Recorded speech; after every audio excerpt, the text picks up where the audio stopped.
terms of Georgia, an incremental update here. We got some votes here, about 1,000, I think it is, from Rockdale County, again, outside Atlanta here. Mail ballots, they favor Biden. What does it do? It brings that Trump lead statewide. Now it's under 2,000.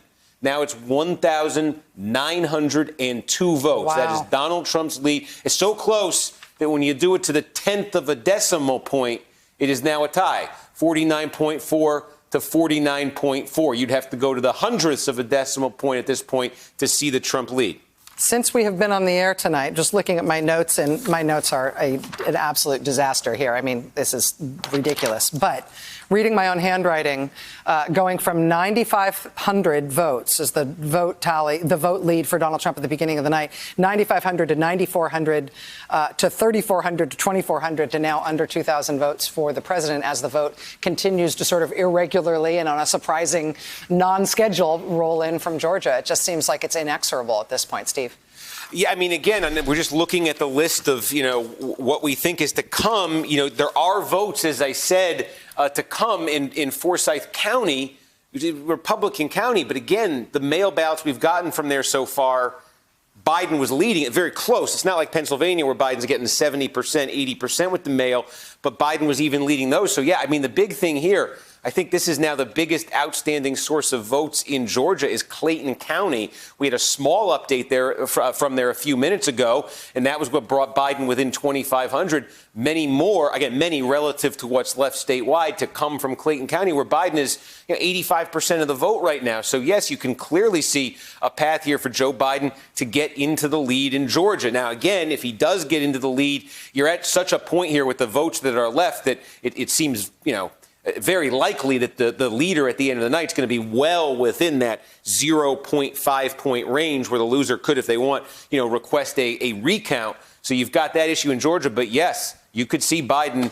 You could very much see Biden moving ahead in this. And if we get another report, if we get a big report from Clayton sometime soon, that would be a moment when I think it would happen. Steve, I'm going to ask you a blasphemous question, and I know you're not going to answer, but I'm just going to ask you anyway.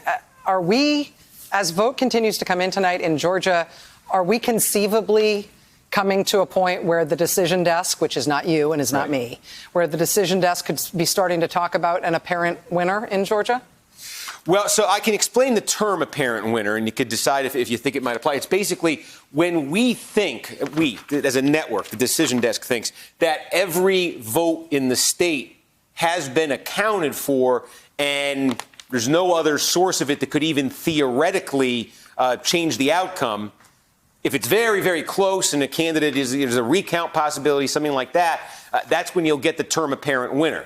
Like the term apparent winner was thrown on Wisconsin the other day. Wisconsin, when all the votes in the state were tallied up and Joe Biden was ahead by 20,000 in Wisconsin, and you couldn't look at the map and say, oh, wait, County X still has 21,000 votes.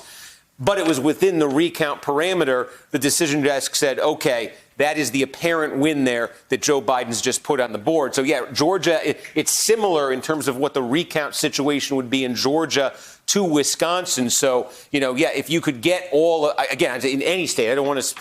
You're right. It's like being in church. You don't want to offend the church elders here, but it's but yes, in general, that's what the decision desk will always tell you, that if they get them all accounted for and somebody's ahead and there is still something like a possible recount looming over it, that's when they'll use that term, apparent winner. If you burst into flames, both Joy and I will put you out. Thank you. Thank you. Right. Hey there, I'm Chris Hayes from MSNBC. Thanks for watching MSNBC on YouTube. If you want to keep up to date with the videos we're putting out, you can click subscribe just below me or click over on this list to see lots of other great videos.